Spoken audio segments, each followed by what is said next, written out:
اللہ تعالیٰ نے انسان کو ایک خاص مقصد کے لیے بنایا، مگر انسان اس مقصد کو بھول کر دوسرے دھندوں میں، دوسرے کاموں میں لگ گیا۔ اس کا عذاب یہ آیا کہ اللہ تعالیٰ نے انسانوں سے سکون اور اطمینان کی زندگی کو چھین لیا۔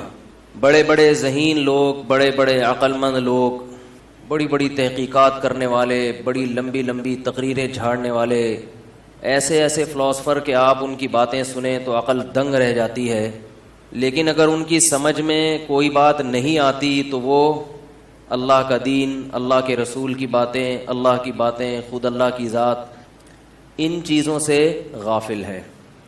ایک بات خوب اچھی طرح سمجھ لینی چاہیے کہ ہماری نظر میں بہت ساری چیزوں کی تقسیم ہوتی ہے۔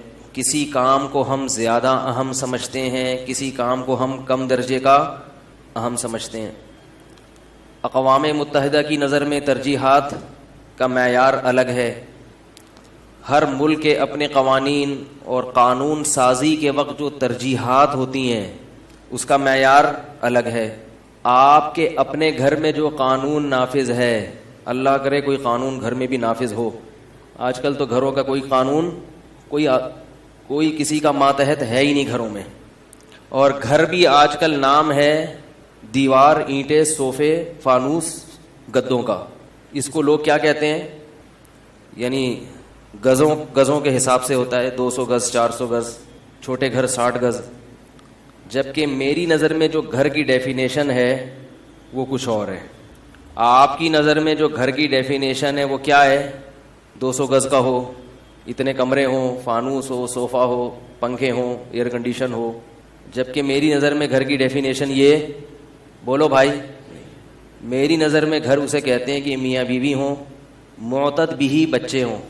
معتد بھی کا مطلب قابل ذکر، بولو بھائی، اتنے ہوں کہ پتہ چلے کہ بچے ہیں، گننا پڑے ان کو، افراد ہوں، اور اس گھر میں ایک عدد دادا دادی یا نانا نانی بھی، بولو بھائی، ہوں، ایک آدھ بوڑھا بھی اس میں، دونوں ہوں تو سبحان اللہ، دادا دادی ہوں یا نانا نانی، دونوں، چاروں تو نہیں ہو سکتے نا، کیونکہ دادا دادی کا گھر کچھ اور ہوگا، یا نانا نانی ہوں گے یا دادا دادی ہوں گے، تو اس کو کمپلیٹ کیا کہا جاتا ہے؟ گھر۔ اگر دادا دادی میں کسی ایک کا انتقال ہو گیا تو آدھا گھر اجڑ گیا۔ ٹاپک چینج ہو رہا ہے لیکن میں بھی آتا ہوں اصل ٹاپک کی طرف، یہ بات کمپلیٹ کر دوں۔ گھر میں اگر بوڑھا نہیں ہے تو آدھا گھر، بولو بھائی، اجڑ گیا، برکت ختم۔ کوئی تو ہو جس سے انسان دعائیں کروائے، جس کی خدمت کرے۔ اگر آپ کے والدین بوڑھے ہو گئے تو چلو آپ کے بچے ہوں تو وہ والدین ان بچوں کے کیا بن گئے؟ دادا دادی یا نانا نانی۔ تو بوڑھے کا وجود گھر میں، گھر کو گھر قرار دینے کے لیے، بولو بھائی، ضروری ہے، ورنہ تمہارے اور انگریزوں کے گھر میں کوئی فرق، ورنہ گھر میں اور ہوٹل میں کوئی فرق۔ دبئی کبھی کبھار جاتے ہو نا تو ہوٹل کرائے پر لیتے ہو، اس میں بھی بوڑھے نہیں ہوتے، بچے نہیں ہوتے، بیوی کبھی ہوتی ہے، کبھی عورت ہوتی ہے، کوئی بیوی کے نام پہ، کوئی گرل فرینڈ ہوتی ہے، عیاشی تو ہو جاتی ہے وہاں پہ۔ ہوٹلوں کو گھر، ارے بھائی بولو یار، کچھ ڈنڈا ہے یار اٹھا کے، مجھے غصہ آتا ہے۔ ہم نے تھوڑی کہا ہے آپ ادھر آؤ ہمارا بیان سننے، بھائی اپنی مرضی سے آئے ہو تو اتنی سست، مجھے سست آدمی بالکل بھی پسند نہیں ہے۔ ویسے سست اگر کوئی ہو نا، کوئی کام نہ ہو تو سست پڑا ہوا ہے، وہ برداشت ہو جاتا ہے، حالانکہ یہ بھی غلط ہے، کوئی نہ کوئی ایکٹیویٹی ہونی چاہیے، لیکن چلو کچھ بھی نہیں ہے تو ایسے ہی پڑا ہوا ہے۔ لیکن جب کوئی کام کر رہا ہو انسان، پھر وہ کام سستی سے سر انجام دینا بہت بری حرکت ہے۔ اب میں یہاں بیٹھ کے جمائیاں لینا شروع کر دوں یا ایسے ہی پھینکنا شروع کر دوں، کوئی ذہن میں کوئی مضمون نہ ہو، کوئی بات نہ ہو، ایسے ہی بس سستی میں، تو آپ کو اچھا لگے گا؟ تو ایسے ہی سننا بھی ایک کام ہے۔ جب بات کر رہا ہوں تو آپ کی طرف سے سننے کا باقاعدہ کیا ہو رہا ہے؟ عمل ہو رہا ہے۔ تو یہ عمل بھی ایک چستی کے ساتھ، حاضر دماغی کے ساتھ ہونا چاہیے۔ اس میں ایسا نہ لگے کہ آپ کو کسی نے بندوق کی نوک پہ لا کے بٹھا دیا۔ پرانے زمانے میں ایک کامیڈی شو آیا کرتا تھا 50-50، باتیں کرنا ممبر پہ مناسب تو نہیں ہے لیکن چلتا ہے تھوڑا بہت۔ ٹھیک ہے. وہ بچپن میں ہمارے گھر میں تو ٹی وی تھا نہیں, ادھر ادھر جا کے دیکھا کرتے تھے 50-50. تو وہ اس میں ایک چیز دکھائی, یہ جو کمنٹری کرنے والے ہوتے ہیں نا, ان کے بارے میں یہ بتانا چاہ رہے تھے کہ یہ بھی بگے ہوئے ہوتے ہیں. ٹھیک ہے, کھیل کے دوران اس پلیئر کو زیادہ ہائی لائٹ کریں گے جس کی طرف سے پیسے ملے ہوئے ہوں یا کوئی دھمکی ہو, واللہ عالم حقیقت ہے یا نہیں, لیکن وہ ایک کامیڈی شو تھا. تو اس میں دکھایا کہ ہاکی کا کھیل ہو رہا ہے, اور کھیل میں بار بار وہ کہہ رہے کہ بہترین کھیل رہے ہیں سلیم اللہ سے کلیم اللہ, اور حالانکہ وہ جو کلیم اللہ تھا اس کے ہاتھ میں گیند آئی نہیں رہی تھی, اس کی ہاکی پہ گیند ٹچ ہی نہیں ہو رہی تھی, لیکن بار بار وہ کلیم اللہ. اب جو تماشائی تھے وہ اعتراض کرنے لگے کہ یار ہم تو یہاں اسٹیڈیم میں بیٹھ کے میچ دیکھ رہے ہیں, کلیم اللہ سے زیادہ سست تو کوئی کھیل نہیں رہا. تو لوگوں نے احتجاج کرنا شروع کر دیا, احتجاج, اور وہ پھر بھی کہہ رہے ہیں کہ بھائی کلیم اللہ بہترین کھیل رہے ہیں کلیم اللہ. جب لوگوں نے زیادہ شور مچایا تو وہ کہتے نا رونے لگا. روتے روتے کہہ رہے ہیں کہ بھائی کلیم اللہ سے اچھا کوئی بھی نہیں کھیل رہا. رو رہا ہے, یعنی نہ چاہتے ہوئے بھی کہہ رہا ہے. تو پھر دکھایا کہ پیچھے کوئی شخص بندوق لے کے بیٹھا ہوا ہے, اس کے کیمرے کو اس طرف کیا, پیچھے بندوق اس کی کمر پہ رکھی ہوئی ہے, کرسی کے پیچھے ایک بندہ چھپا ہوا ہے. تو وہ یہ تو نہیں کہہ سکتا پیچھے, تو ایسے ہوتا ہے. تو اسی سے بات چل پڑی ہے. تو ایک اور بات اس میں تھی کہ ایک خاتون نادرا کے آفس میں آئیں اور نادرا والوں کی حرکتیں بتائی ہیں کہ یہ اتنے برے نہیں ہوتے, لیکن بتایا ہے کہ ہمارے ملک میں کیا ہوتا ہے. تو نادرا کے پاس آئی اور کہنے لگی کہ آپ نے شناختی کارڈ میں مجھے بیوہ لکھ دیا ہے, حالانکہ میں بیوہ بولو بھائی نہیں ہوں. ثبوت کے طور پر یہ میرے شوہر میرے سامنے موجود ہیں, یہ میرے شوہر ہیں, یہ دیکھو آپ نے بیوہ لکھ دیا. تو اس کی کریکشن کرنی ہے. اب نادرا والوں نے بولا یار اب کاغذات میں کریکشن کرنا اچھا خاصا مشکل کام ہے بھائی, شوہر کو زندہ ہونا ثابت کرو, پھر اس کا لنک کیا ہے, نکاح نامہ, میرج سرٹیفکیٹ, پھر شوہر کا پتہ نہیں اپنا شناختی کارڈ بھی ہے یا نہیں ہے, تو پہلے اس کا بے فارم, پھر بڑے مسائل ہیں. تو اس نے کیا, محترمہ آپ یہ چاہتی ہیں نا کہ آپ یہ کاغذات صحیح ہو جائیں, جو اس میں لکھا ہوا ہے وہ صحیح ہو جائے. اس نے کہا میں یہ چاہتی ہوں. اس نے بندوق نکالی, اس کے شوہر کو اٹھا کر کے گولی مار دی. اس نے کہا جی یہ کیا کیا؟ انہوں نے بولا اب یہ صحیح ہو گیا, آپ بیوہ ہو گئی. آپ کیا ہو گئی؟ بیوہ ہو گئی. تو نادرا والے بعض دفعہ اس طرح بھی کاغذات میں کریکشن. تو کوئی بھی خاتون جو اپنے آپ کو بیوہ سے شادی شدہ کروانا چاہتی ہیں وہ تھوڑا سا احتیاط کریں. نادرا والے کہتے ہیں لوگ کہ اس طرح بھی کر دیتے ہیں بعض دفعہ, واللہ عالم.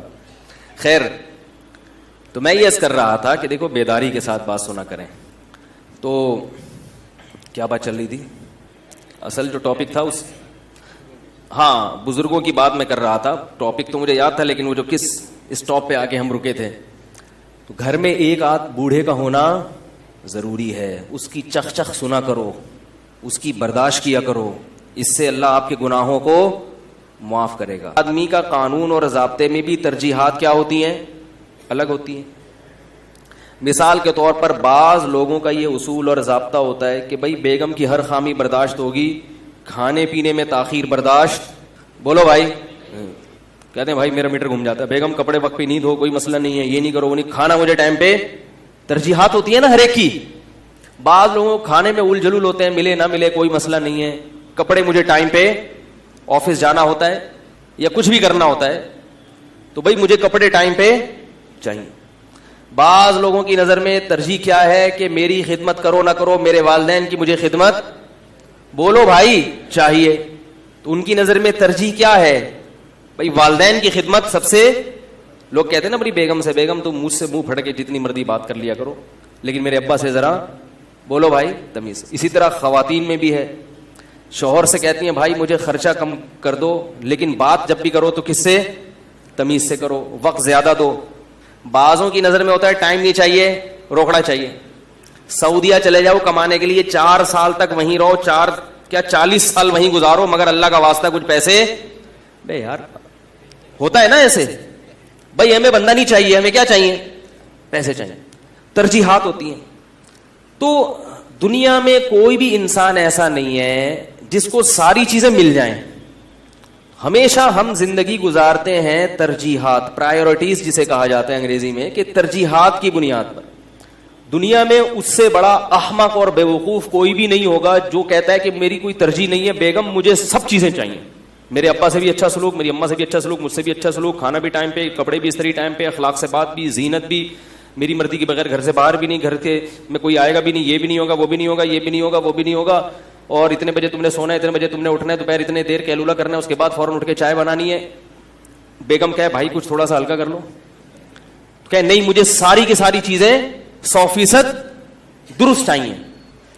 ایک دن بھی گھر چل سکتا ہے؟ بولو نہیں چلے گا. یا عورت کہے شوہر سے آپ کے اخلاق بھی اچھے ہوں، آپ ڈانٹیں بھی نہیں، سوری بھی آپ ہی کیا کریں، پیسے بھی بھرپور طریقے سے دیا کریں، اپنی پوری تنخواہ مجھے بتائیں بھی، میرے ہاتھ میں پکڑائیں بھی، پھر مجھ سے پیسے لے کے کھایا کریں. ٹھیک ہے ٹھیک ہے. اور مجھ سے اپنے ابو امی کی خدمت کا بھی نہ کہیں، اور یہ بھی نہ کہیں، وہ بھی نہ کہیں، میں جو چاہے کروں، میں پڑھنا چاہوں، میں جاب کرنا چاہوں، جاب بھی کروں تو تنخواہ بھی آئے تو تنخواہ کا بھی نہ پوچھیں مجھ سے. ساری چیزیں میں چاہتی ہوں میرے شوہر میں کیا ہوں؟ پرفیکٹ. چلے گا گھر 2 دن؟ بولو بھائی. اور آپ کی شکل بھی اچھی ہو یہ بھی خواہش. اتنے سارے کام کرنے کے بعد آدمی کی شکل اچھی رہے گی؟ ہے بھائی؟ اتنے سارے کام کرنے کے بعد انسان جی اتنے سارے کام کرنے کے بعد انسان کی شکل اچھی رہے گی؟ بولو بھائی. نہیں رہے گی. تو نہ اس کی اچھی رہے گی نہ اس کی اچھی رہے گی. تو دنیا میں حکومت کے بھی یہی اصول ہیں، ترجیحات. حکومت بعض دفعہ بڑے بڑے اسمگلروں پہ ہاتھ نہیں ڈالتی کہ ان کو نہیں چھیڑو، چھوٹے موٹے اسمگلر پکڑ لو، چور ڈاکو پکڑ لو، یہ بڑے کو ابھی فی الحال کیا کرو، چھوڑ دو اس کو. بھائی سارے کام نہیں ہو سکتے، ہو گیا نا، ایسا نہ ہو یہی ہم کو کھا جائے. یا اس کو چھوٹ دو مگر اس سے کچھ اپنے کام کروا لو، ہوتا ہے نا ہر ملک میں. تو بات لمبی ہو رہی ہے. میں یہ عرض کر رہا تھا کہ ہر قوم کے، ہر ملک کے، ہر خاندان کے، ہر گھر کے کچھ اصول ہوتے ہیں. کچھ اصولوں پہ لوگ کمپرومائز کرتے ہیں، توڑ دیتے ہیں ان اصولوں کو، ٹھیک ہے نا. کچھ اصولوں سے دستبردار ہو جاتے ہیں، اور اس کے بدلے میں کچھ ایسے اصول ہوتے ہیں جن پر سمجھوتا نہیں کرتے. تو یاد رکھو یہ کائنات بھی ایک ریاست ہے، اور اس کا مالک کون ہے؟ اللہ. اس کا بھی ایک بہت بڑا اصول ہے. وہ اصول ہے کہ میں ہر چیز پہ سمجھوتا کر لوں گا، لیکن انسان اگر میرا بن کے نہیں چلے گا تو مجھے تمہاری کوئی پرواہ. بولو بھائی. تم سب سے پہلے میرے ہو، باقیوں کے بعد میں. ما يفعل اللہ بکم لولا دعاؤکم ما يعبأ بکم ربی لولا دعاؤکم. اگر تم اللہ کو نہیں پکارو گے، اپنے آپ کو اللہ کا بندہ نہیں سمجھو گے، اپنے آپ کو اللہ کا غلام نہیں سمجھو گے، ما یعبأ بکم ربی، تو رب کو تمہاری کوئی پرواہ نہیں ہے. چاہے تم ترقی کرتے کرتے چاند اور مریخ کی حدود کو کراس کر لو، چاہے تم انسانیت کی خدمت کے نام پہ روز نت نئی چیزیں ایجاد کر لو، چاہے تم بہت بڑے سائنسدان بن جاؤ، بہت بڑے انجینئر بن جاؤ، بہت بڑا ٹرسٹ بنا کے کروڑوں غریبوں کو فری پھوکٹ میں کھانا کھلانا شروع کر دو، جب تک میری رضا کو سب کی رضا پر مقدم نہیں رکھو گے، میرے غلامی اختیار نہیں کرو گے، تمہاری کوئی نیکی قابل قبول نہیں ہے. یہ بہت بڑا فالٹ ہے انسانوں میں اس زمانے میں کہ مذہب کو زندگی میں لائے بغیر اچھا انسان بننا چاہتے ہیں. اللہ کا دعویٰ یہ ہے کہ جو میرے دین کو فالو نہیں کرے گا دنیا کی نظر میں اچھا ہوگا، میری نظر میں وہ اچھا، بولو بھائی، نہیں ہے. اس کائنات میں بعض غیر مسلم ایسے گزرے ہیں جنہوں نے اچھائی کے ریکارڈ توڑ دیے، مگر اللہ نے ان کو بھی معاف، بولو بھائی، نہیں کیا. زمانہ جاہلیت میں ایک شاعر گزرا تھا. عرب کی جو شاعری تھی نا، عرب کی شاعری بڑی کمال کی شاعری ہے، اس سے عرب کے کلچر کا پتہ چلتا ہے. ایک شاعر گزرا ہے زمانہ جاہلیت میں، اس کی شاعری میں انسانوں کی مثبت تعمیر بہت زیادہ ہے، یعنی پازیٹیو شاعری ہوتی ہے نا، کہ لوگوں کو سخاوت پہ لانا، لوگوں کو بہادری پہ اکسانا، رشتہ داری جوڑنے پر اکسانا، مظلوم کی مدد پر اکسانا. اللہ کی تعریف بھی بہت ہے اس کے کلام میں. ایسے اچھے اچھے لوگ بھی دنیا میں گزرے. غیر مسلم شاعر تھا مگر اتنا اچھا کہ ہمارے نبی صلی اللہ علیہ وسلم کو شاعری سے اگرچہ دلچسپی، بولو بھائی، نہیں تھی. مگر آپ صلی اللہ علیہ وسلم نے اس شاعر کا کلام سننا شروع کیا. صحابی نے بیان کیا, حدیث میں آتا ہے 100 سے زیادہ اشعار آپ صلی اللہ علیہ وسلم نے ایک مجلس میں اس کے سنے اور اس کی تعریف کی. فرمایا اگر یہ زندہ ہوتا کاد ان یسلم, تو امید تھی کہ یہ اسلام قبول. اتنی تعمیری سوچ والا آدمی ہے, اتنی اچھی سوچ والا آدمی ہے. بہت بڑی بدقسمتی کہ اتنی اچھی سوچ والا آدمی اسلام کی نعمت سے محروم ہو گیا. ابو طالب آپ صلی اللہ علیہ وسلم کے چچا. عرب ان کو کردار کے لحاظ سے بہت اچھا کہا کرتے تھے. کیریکٹر میں ابو طالب کے کسی نے کبھی انگلی بولو بھائی نہیں اٹھائی. حدیث میں آتا ہے, صحیح حدیث میں, ابو طالب کی طبیعت میں بخل نہیں تھا. غربا اور مساکین کو کثرت سے بولو بھائی کھانا کھلانا, رشتہ داری جوڑنا, لوگوں کا خیال کرنا. جب آپ صلی اللہ علیہ وسلم نے نبوت کا دعویٰ کیا, پوری قوم آپ کے خلاف ہو گئی, ابو طالب نے آپ کا ساتھ بولو بھائی نہیں چھوڑا. آپ جو عرب تھے انہوں نے آپ صلی اللہ علیہ وسلم کا 3 سال تک بائیکاٹ کیا کہ روٹی پانی بند کر دو, معاشی بائیکاٹ کرو ان کا. اس 3 سال جب آپ گھاٹی میں آپ نے وقت گزارا تو اس میں ابو طالب بھی آپ صلی اللہ علیہ وسلم کے ساتھ تھے. مگر ایمان کی توفیق کیوں سب کے ہیں مگر اللہ کے بولو بھائی نہیں ہے. اور اللہ کے کا مطلب صرف اللہ کے. ابو طالب تو اللہ کو مانتے تھے, لیکن اللہ چاہتے ہیں کہ مجھے مانو تو صرف اور صرف کس کو مانو بولو بھائی مجھے, میرے ساتھ کسی کو شریک مت کرو.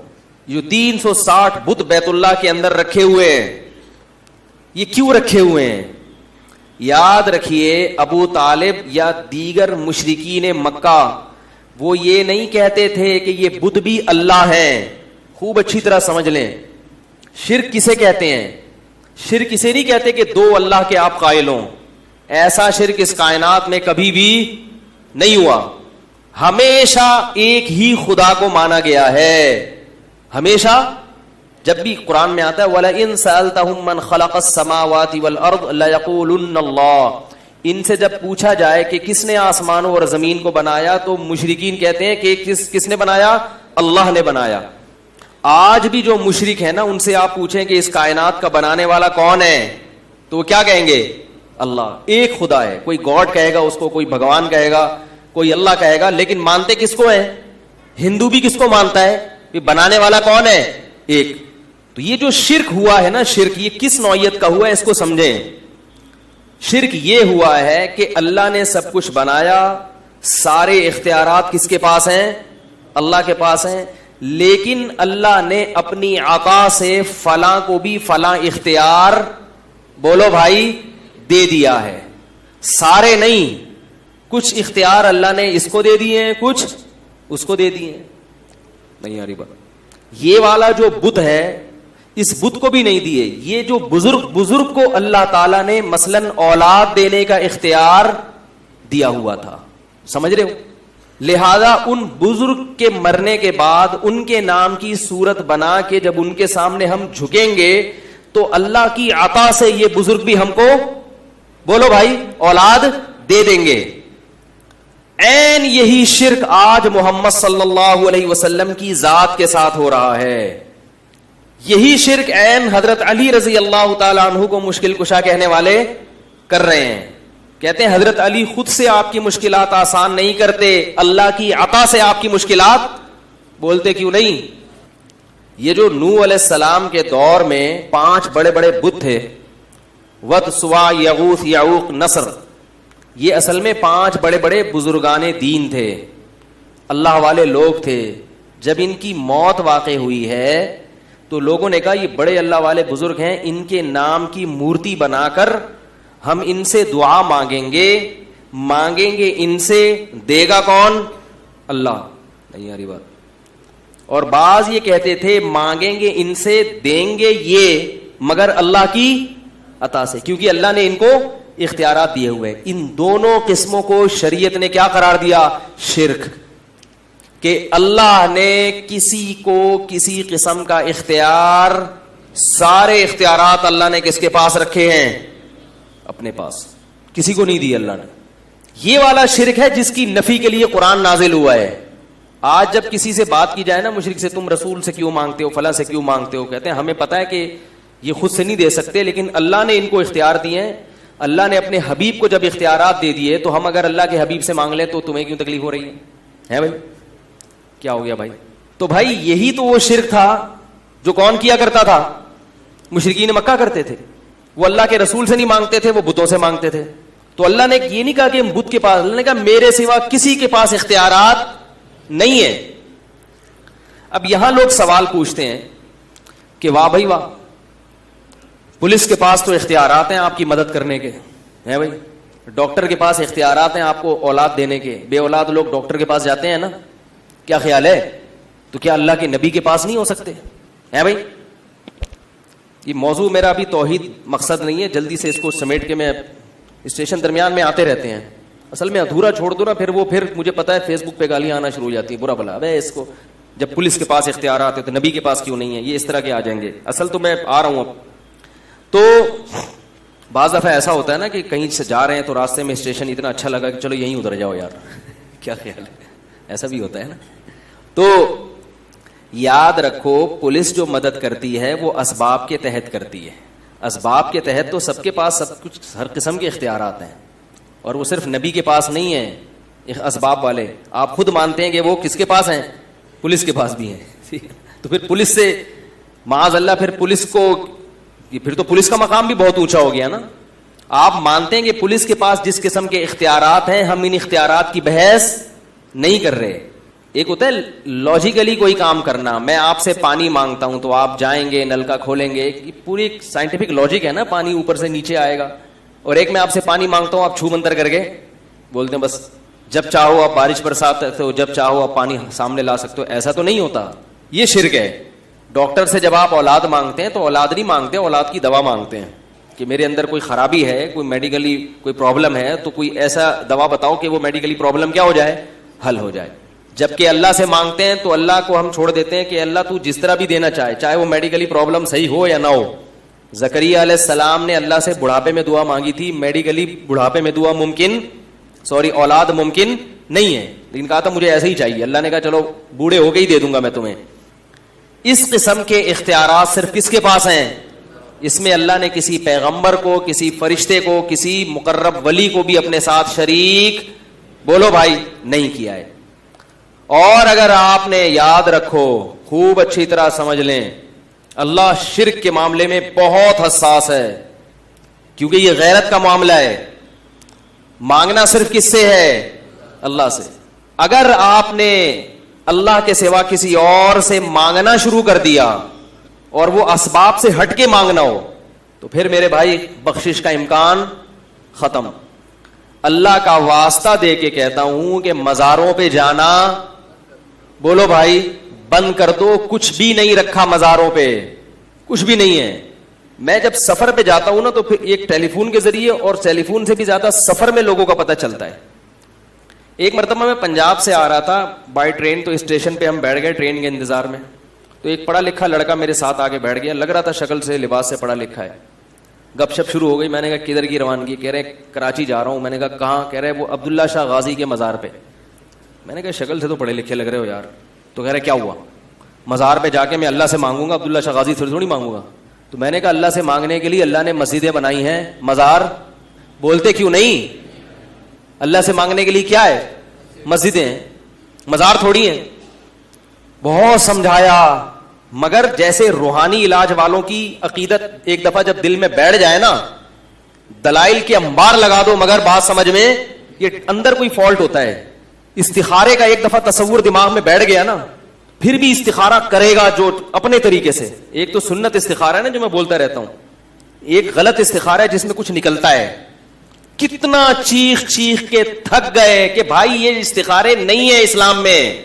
کل ایک خاتون آئی بڑی عمر کی کہ میری بیٹی کی شادی تھی تو وہ لڑکے کا رشتہ آیا, میں نے استخارہ نکالا اس میں کالا آیا ہے. مجھے بہت افسوس ہوا. میں نے کہا میرے بیان بھی سنتی ہیں اور کہہ کہہ کے تھک گیا, مگر یہ جو بیماری ہے نا, یہ جو بیماری ہے نا, ایک دفعہ استخارے کی, روحانی علاج کی, جن چڑیل بھوت کی, جادو ٹونے کا وہم, یہ نکلتی نہیں ہے. میں نے کہا محترمہ اماں جی آپ کی بیٹی آج کل رشتے کہاں آ رہے ہیں اگر بندہ اچھا ہے. میں نے کہا خواب میں کالا نکلا ہے, بندہ تو کالا نہیں ہے نا. ایسے ہی میں نے کہا لڑکا تو اتنا کالا نہیں ہے نا جتنا خواب میں کالا آیا تھا. لڑکا ایسا ہے کہ اتنا کالا ہے کہ اندھیرے میں نظر ہی نہیں آ رہا. پھر تھوڑا سا مسئلہ ہے کہ بھائی بیٹی کو پتہ نہیں پسند آئے کہ نہ آئے. تھوڑا بہت تو لڑکے کالے پیلے بھی چلتے ہیں, ٹھیک ہے, لیکن بالکل ہی بلیک ہے اتنا کہ اندھیرے میں نظر آ ہی نہیں رہا. اور آپ کی بیٹی بالکل گوری چٹی ہے, پھر تھوڑا میچنگ کا رشتہ بولو بھائی نہیں. لیکن محض بھائی کوئی کالا پیلا بیٹھو, میں یہ میری عادت ہے ایسا ہے, تو یہ تو اس کو کوئی وہ نہ کریں آپ لوگ, دل پہ نہ لے کے جائیں. کسی کو اللہ نے کالا بنایا کسی کو گورا بنایا, یہ تو ایک مزاح کی چیز ہوتی ہے نا. کسی کا مذاق اڑانا مقصد بول لو نا یار نہیں ہے. تو کیونکہ وہ ان کو سمجھانے کے لیے یہ مزاح کرنا پڑتا. میں نے کہا استخارے میں کالے نکلنے سے کچھ بھی نہیں ہوتا. لڑکا اچھا ہے تو بیٹی کی شادی وہاں آنکھ بند کر کے کر دیں, اچھا نہیں ہے تو استخارے سفید بھی نکلتے رہے, سفید کبوتر نکلے استخارے میں, آپ نے بیٹی کی شادی وہاں نہیں کرنی. اور اللہ کا واسطہ میری جان چھوڑیں, کیونکہ مجھے پتا تھا کہ یہ استخارے کی ڈسی ہوئی ہیں, یہ پھر کھڑی ہو جائیں گی. نہیں جی آپ نکال کے بتائیں. لوگ آ جاتے ہیں پرچہ لے کے میرے پاس, کئی دفعہ ایسے ہوئے, فون آیا اٹھایا جی فلاں بات کر رہا ہوں جی فرمائیے. میرا نام جی عبد الشکور ہے. تو کیا کروں بھائی, میری والدہ کا نام بی بی گل چمن. تو بھائی میں کیا کروں, اپنے کیوں شجرہ نسب بیان کر رہا ہے بھائی تو مجھے اس سے کیا غرض, آپ کی اماں کا نام کیا, آپ کے دادا کا نام کیا, کہہ رہے ہیں آگے سنیں تو صحیح. تو میری اماں کا نام یہ ہے اور بچی کا نام یہ ہے. اپنی گھر کی بچیوں کے نام بتا رہا ہے بھائی مجھے, تو کیا کرنا ہے, کہہ رہے آپ استخارہ نکال دیں. جہالت ہے. اپنا نام, اپنی اماں کا نام, اپنی بچیوں کا نام بتا کے کیا نکالنا. میں نے کہا ہم نے آج تک اپنی شادیوں میں کبھی استخارہ اللہ کا شکر ہے نہیں نکالا, ورنہ اب تک کنوارے کے کنوارے ہی ہوتے. ہمیں تو جہاں رشتہ ملا ٹرائی مارا. استخاروں کے چکر میں جو آج کل جاہلوں والے استخارے ہو رہے ہیں, اس کے چکر میں الحمدللہ ٹرائی کرو یار. ان کو بھی منع کر دیا استخارہ نہیں نکالنا, لڑکی والوں کو بھی سختی سے کیا بول دیا نہیں نکالنا. اور اگر نکالا, کیونکہ ڈر یہ ہوتا ہے نا ان کا سوتے ہوئے پتہ نہیں کیا خواب آ جائے, اچھا والا ایک رشتہ انکار کر دیں یار, کیا اگلے بھی تو ڈر ہوتا ہے نا کہ وہ انکار کر دے گا تو ہم بھی کنوارے ہی رہ جائیں گے. ان کو سختی سے منع کہ استخارہ نہیں نکالنا. لیکن اگر ان کی سمجھ میں نہیں آیا, جیسے کہ نہیں آتا, تو پھر ان کو بولا کہ ہمارا جو استخارہ ہے نا میرا والا بہت طاقتور ہے, اس میں یہ نکلا ہے کہ ان لوگوں کا اگر نیگیٹو بھی آئے تو پھر بھی یہی کرنا ہے. استخارے میں یہ نکلا ہے. سمجھ میں آ رہی بات, کہ ان کا استخارہ اگر نیگیٹو بھی آیا تو مجھے جو استخارہ آیا ہے اس میں یہ آیا ہے کہ اس کی پرواہ نہیں کرنا, اور ان کو بتا دینا کہ آپ نے بھی کیا کرنا ہے یہی کرنا. چھوڑ دو یہ استخارے یہ جو آج کل چل رہے ہیں. یاد رکھو جو شریعت کے آدھے حکم کو لیتا ہے وہ خود بھی برباد ہوتا ہے اور لوگوں کو بھی برباد کرتا ہے. ہمارے نبی کی سیرت دیکھا کرو, اس پر میرے بہت بیانات ہو چکے ہیں, میں زیادہ نہیں جاتا. تو یہ روحانی کا ایک دفعہ دماغ میں خناس بھر جائے, کسی نے کچھ کر دیا, یہ ہو گیا فلانا ہو گیا, اور یہ مزاروں کا ایک دفعہ دماغ میں بیٹھ جائے, تو انسان مسجد سے کیا ہوتا ہے, یہ مزاروں پہ جانے والے اکثر مسجدوں کے نہیں ہوتے. آپ صلی اللہ علیہ وسلم نے فرمایا 7 آدمی اللہ کے عرش کے سائے میں ہوں گے قیامت کے دن. ان میں ایک وہ رجل قلبہ معلق بالمساجد, وہ شخص جس کا دل مسجد میں اٹکا ہوا ہو. یہ نہیں کہ جس کا دل مزار پہ بولتے کیوں نہیں اٹکا ہوا ہو, یہ نہیں فرمایا آپ صلی اللہ علیہ وسلم, مسجد میں اٹکا ہوا ہو. اور یہ بھی یاد رکھو جو مزاروں پہ جانے والوں کے جن چڑیل بھوت اترتے ہیں, بعض لوگ یہ بھی کہتے ہیں مزار پہ کہتے ہیں جن اتر گیا, تو چڑھتا بھی وہیں سے ہے. نہیں آ رہی بات. جن کو پتا ہوتا ہے یہ کمبخت وہاں جائے گا, اس لیے جن چڑھ جاتا ہے تاکہ یہ وہاں جائے تو میں اتر جاؤں اور اس کا عقیدہ مزار سے پکا ہو جائے. ابھی ہمارے ایک رشتے دار آئے ہوئے تھے, ان کے پاؤں میں دھاگا, انگوٹھے میں بھی دھاگا, تھوڑا سا ان میں گرین شیڈ ہے, ٹھیک ہے. ہم نے ہمارے پہ رشتے دار بہت مختلف قسم کے رشتے دار ہم نے الحمدللہ پالے ہوئے ہیں, مختلف ڈیزائن کے. جب خاندان بڑا ہوتا ہے نا تو یہ بھی آدمی کی مینٹل اپروچ اونچی ہوتی ہے, اس کو ہر قسم کے رشتے داروں سے واسطہ پڑتا ہے. تو ان کے دھاگے, ان کے گھر میں سب ایسے ہی, کسی کے انگلی پہ دھاگا, کسی کے یہاں, کسی کی امام زامن, کسی کے پتہ نہیں کیا کیا بندہ رہتا ہے. تو میں نے ان سے کہا, میں نے کہا آپ کو میں 15 سال سے دیکھ رہا ہوں ان دھاگوں میں لپٹا ہوا ہے, آپ کے مسائل حل ہوئے, ایک مسئلہ کھڑا نہیں ہوتا دوسرا شروع ہو جاتا ہے. اور میں نے کہا اللہ کا فضل ہے, اللہ نظر بد سے بچائے, کبھی مجھے دیکھا کوئی دھاگا بندھا ہوا؟ ہمیں تو جب گھر میں دھاگے کی بھی ضرورت ہوتی بھی ہے نا، کوئی کام سلائی کے لیے، تو وہ بھی نہیں مل رہا ہوتا، دھاگے ہی نہیں شارٹ ہیں، جو ضروری دھاگے ہیں وہ نہیں ملتے ہمیں. تو میں نے کہا آپ نے کبھی ہمیں دیکھا؟ اور میں نے کہا ہمارے مسائل بھی آپ سے زیادہ ہیں، آپ کا صرف ایک مسئلہ ہے، ہمارے مسئلے کتنے ہیں؟ 3 بڑے بڑے مسائل ہم نے رکھے ہوئے ہیں، اور ایسے مسئلے ہیں جو کبھی حل، بھائی سمجھ رہے ہو نا، یہ مسئلہ کبھی حل ہو سکتا ہے؟ وہ ایک آدمی نے اپنے ابا سے پوچھا نا کہ ابو یہ ہر آدمی شادی کر کے پچھتاتا ہے تو پھر کرتا کیوں ہے؟ انہوں نے کہا بیٹا عقل بادام کھانے سے نہیں آتی، ٹھوکریں کھانے سے آتی ہے. سمجھ رہے ہیں؟ عقل کس سے آتی ہے؟ ٹھوکریں کھانے سے آتی. تو میں نے کہا ہمارے الحمدللہ تو نہیں کہنا چاہیے بلکہ کہنا چاہیے، میں نے کہا ہمارے مسائل آپ سے زیادہ، وسائل آپ سے کم، مسائل زیادہ اور وسائل آپ سے کم، آپ کے مسائل کم اور وسائل ہم سے زیادہ، پھر بھی آپ پریشان ہو. اللہ کا فضل ہے ہمارے مسائل حل ہو جاتے ہیں، ہمارے دعا سے حل ہو جاتے ہیں الحمدللہ. ہمارے کس سے حل ہو جاتے ہیں؟ ہمیں کسی دھادے کے اور یہ امام ضامن اور یہ کسی مزار پہ جانے کی ضرورت نہیں. اور اگر پھر بھی کوئی مسئلہ حل نہ ہوا تو اللہ نے کب کہا ہے کہ سارے مسئلے تمہارے دنیا میں حل ہو جائیں گے؟ یار کیا خیال ہے؟ دنیا میں کوئی انسان ایسا ہے اگر مسئلے حل ہوتے نا تو حکمرانوں کے حل ہوتے ہیں. ہمارے جو حکمران ہیں، یہ دنیا میں کسی کے بھی حکمران ہیں، سب سے زیادہ دولت اور قوت کس کے پاس ہوتی ہے؟ حکمرانوں کے. سب سے زیادہ مسائل میں گرے ہوئے کون ہوتے ہیں؟ یہی لوگ. ان کو ہر وقت اپوزیشن کا ڈر. بڑے بڑے حکمران ہیں، اتنی پاور، ان کے مسائل بھی بڑے بڑے. تو جب انسان کے پاس وسائل بڑے ہوتے ہیں تو مسائل بھی اسی حساب سے بڑے ہو جاتے ہیں، اور جب وسائل تھوڑے ہوں تو مسائل بھی تھوڑے. اور وسائل تھوڑے ہوں یا زیادہ ہوں، مسائل چھوٹے ہوں یا بڑے ہوں، لیکن انسان کمپرومائز کر لے کہ بھائی میں صرف کس سے مانگوں گا؟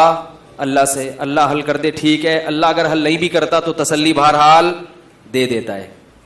ابو سعید خدری رضی اللہ تعالی عنہ رسول اللہ صلی اللہ علیہ وسلم کے پاس آئے. خوب اچھی طرح سنیں یہ بات. ابو سعید خدری کے والد بھائی غزوہ احد میں شہید ہو گئے. نبی کی خاطر اپنے گھر کے مرد قربان کرا دی حضرت ابو سعید کی والدہ نے. ماں بیوہ ہو گئی، بیٹے شہید ہو گئے. ایک بیٹا بچائے ابو سعید جو 11-12 سال یا 10 سال کی عمر تھی، ان کے بچے تھے.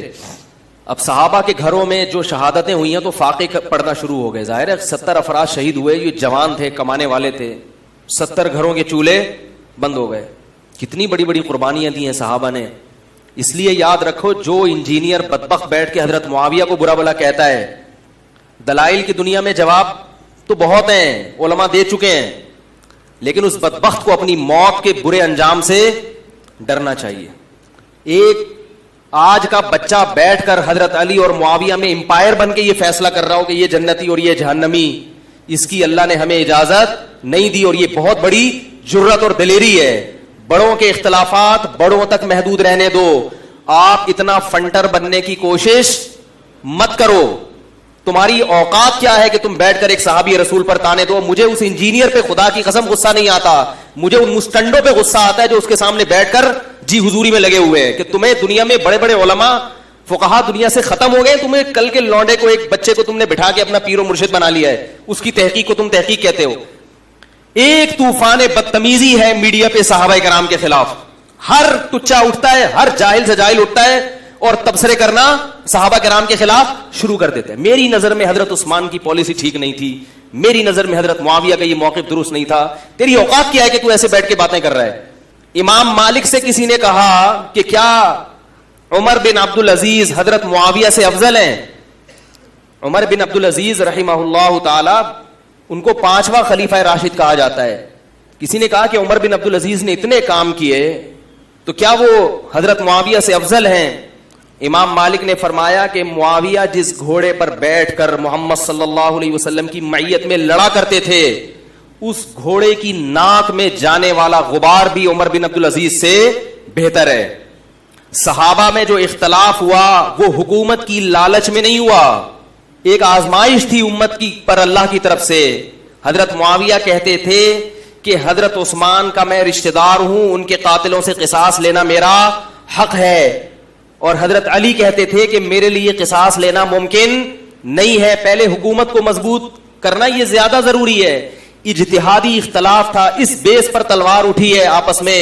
تو اس تلوار اٹھنے میں حضرت علی حق پر تھے, حضرت معاویہ غلطی پر تھے, مگر یہ غلطی دولت کی لالچ میں, پیسوں کی لالچ میں بولو بھائی نہیں تھی. وہ اپنے آپ کو حق سمجھ رہے تھے. انسان سے غلطی ہو سکتی ہے, وہ کسی چیز کو صحیح سمجھتا ہے جبکہ حقیقت میں وہ صحیح نہیں ہوتی. اس کی تو بہت ساری مثالیں ملتی ہیں. حضرت داؤد اور سلیمان علیہ السلام کا واقعہ اللہ نے قرآن میں بیان کیا کہ ان کے پاس ایک کیس آیا. حضرت داؤد نے بھی فیصلہ کیا اور آپ کے بیٹے سلیمان نے بھی. اللہ فرماتے ہیں سلیمان کا فیصلہ صحیح تھا, داؤد کا فیصلہ بولو بھائی سلیمان کے مقابلے میں صحیح نہیں تھا. یہ اجتہادی غلطی چھوٹے مسائل میں بھی ہو سکتی ہے اور بڑے مسائل میں بھی ہو سکتی ہے. تو صحابہ کرام کی بہت بڑی بڑی قربانیاں ہیں. حضرت معاویہ رضی اللہ تعالی عنہ پر حضرت ابو بکر نے اعتماد کیا, ان کو گورنر بنایا. حضرت عمر نے اعتماد کیا, ان کو گورنر بنایا. حضرت عثمان نے اعتماد کیا. تو یہ اتنے حضرات ان پر اعتماد کر رہے ہیں, ان میں کوئی کوالٹیز ہوں گی, کوئی خصوصیات ہوں گی. لوگوں کی کال آتی, انجینئر نے فلاں پہ الزام لگایا, اس کا جواب فلاں پہ الزام لگایا. میں نے کہا جس آدمی کا کام یہی ہو امت میں تخریب کاری, تم اس کی باتیں سنتے کیوں ہو؟ دنیا میں علماء ختم ہو گئے ہیں کیا؟ پورے برے صغیر میں تمہیں ایک بچہ ملتا ہے جو ہے بھی انجینئر, جو عالم مفتی بھی نہیں ہے. حوالوں پہ مرتے ہیں لوگ کہ بھئی ہر بات حوالے سے کرتا ہے. تم نے جا کے دیکھا ہے وہ حوالے صحیح ہے یا نہیں ہے, ان کا اردو ترجمہ صحیح ہے یا نہیں ہے؟ میں نے ایک مثال دی تھی نا کہ انجینئر نے کہا کہ یہ جو ترمذی کی حدیث ہے رفع الیدین نہ کرنے کے بارے میں, اس کو عبداللہ بن مبارک نے ضعیف کہا ہے. اس کا میں نے جواب دیا تھا وہ اس کو نہیں کہا, وہ دوسری والی کو کہا ہے. سمجھ آ رہی ہے بات؟ کنفیوژن ہوئی ہے لوگوں سے. تو لوگ بڑے حیران ہوئے, کہنے یہ اب ہم اتنی باریکی میں کیسے جائیں. تو میں نے کہا آپ کو سننے کی ضرورت کیا ہے, اتنی گہرائی میں آپ کو گھسنے کی ضرورت کیا ہے؟ کہتے ہیں نہیں جی اندھی تقلید نہیں کرنی. تو اب کیا کر رہے ہو؟ اب بھی تو اندھی تقلید ہی کر رہے ہو. کون سا ہر مسئلے پر آپ نے پوری تحقیقات کی ہوئی ہیں؟ ایک طرف کے دلائل سنتے ہیں اور اپنے آپ کو محقق قرار بولو بھائی.